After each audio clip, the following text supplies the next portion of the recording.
আমরা বিভিন্ন সময় বিভিন্ন মেলা দেখে থাকি, তবে এবারের অভিনব উদ্যোগ বিগত 25 বছর ধরে এই মেলাটির আয়োজন করা হয়েছে। তবে এই মেলার বিশেষত্ব ঘোড়া দৌড়, আর এই ঘোড়া দৌড় দেখতে মাঠে ঢল নামে প্রচুর মানুষের।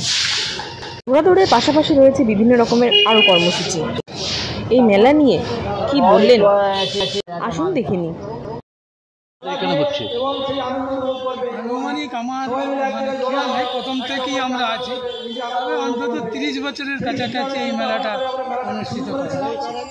এবং দক্ষিণ বনহুগলি ও টিয়ারি দুটো গ্রাম মিলে আমরা একসাথে এই মেলাটা প্রথম থেকেই করে আসছি। কি মনে করছেন এই মেলাতে কি নতুন কোনো আকর্ষণ?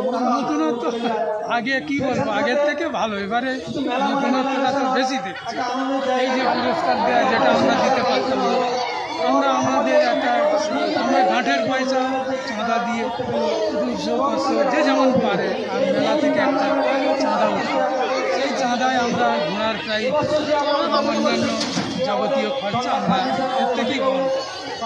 কিন্তু এখন দেখছি বছরে আরও ভালো পজিশনটা ভালো হয়েছে এবং অন্য বছরের তুলনায় দোকানও বেড়েছে।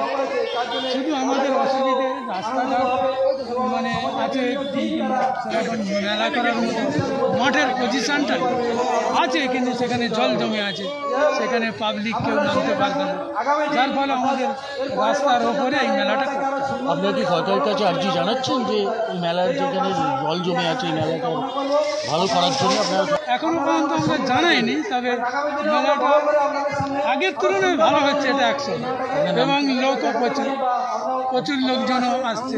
এবং আমাদের মেলায় লাস্ট 31শে বৈশাখ যে মেলাটা হয়, এই মেলায় লোকজন বাহবা দেয় যে এটা অল্প জায়গার মধ্যে ঘোড়া দৌড় গোল দৌড় যাকে বলে, সেটা আমরা অনুষ্ঠিত করি এবং ঘোড়া দৌড় দেখার জন্যই গ্রামের মানুষরা এখানে উপস্থিত হয়।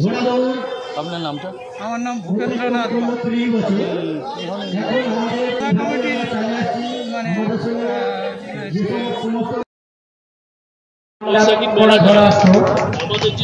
সেক্ষেত্রে এখন সেই মাঠের পরিস্থিতি আর তেমন নেই, যেমন পরিস্থিতি মাঠে নেই, তেমন মেলাটা বাঁচিয়ে রাখার জন্য কমিটির দাদা ভাইরা আপনারা চেষ্টা করে যাচ্ছে এই মেলাটাকে যাতে আরো পরবর্তীকালে আরো বড় করা যায়।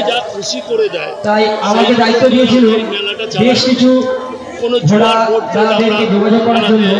এই দাদাদের বাড়ি বাসলডালা, অনেক দূর ডায়মন্ডের ওখানে।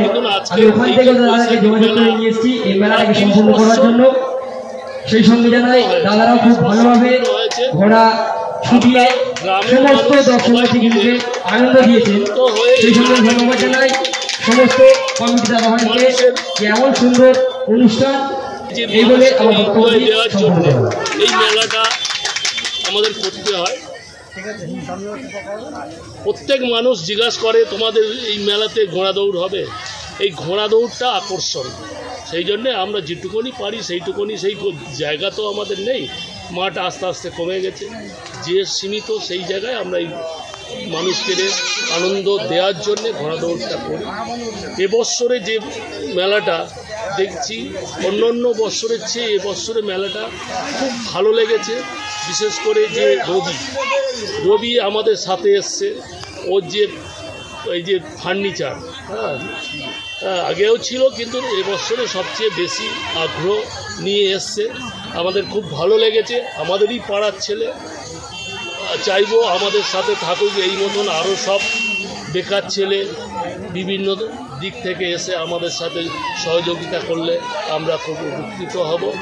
আর এই মেলাটা আগে একদিন হতো, এখন 3 দিন আমরা টেনে নিয়ে এসেছি মানুষের জন্যে। মানুষ প্রস্তাব দিয়েছে মেলা একদিন করলে হবে না, 3 দিন করতে হবে, সেই জন্যে আমরা এই জায়গায় পৌঁছেছি। মানুষের যেভাবে নয়, কিন্তু কথা হচ্ছে কি আমাদের বিশেষ করে ঘাটতি জায়গা দেখা যাচ্ছে। এই যে আমরা মাঠে ঘোড়া দৌড় করি, মাঠে মেলা হয়, এবছরে মাঠে জল জমে গেছে, সেই জন্য তো এই মাঠে করা সম্ভব নয়। কিন্তু এইভাবে রাস্তায় মেলা করতে গেলে বিভিন্ন দিক থেকে আমাদের সংস্থার মধ্যে পড়তে হবে।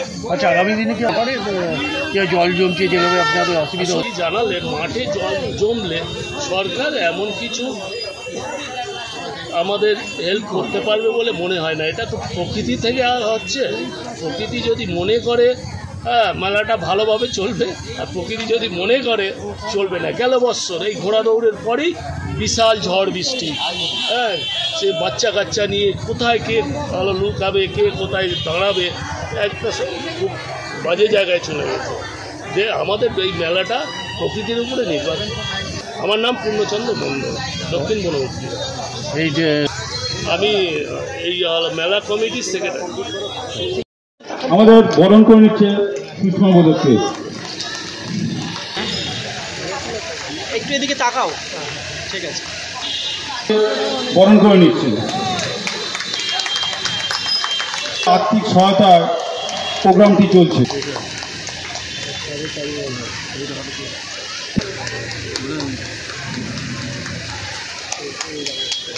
দক্ষতার সাথে বয়স কমতেও কাজটা করছে। অনেকে বরণ করে নিচ্ছে আমাদের রতন এবং অনামিকা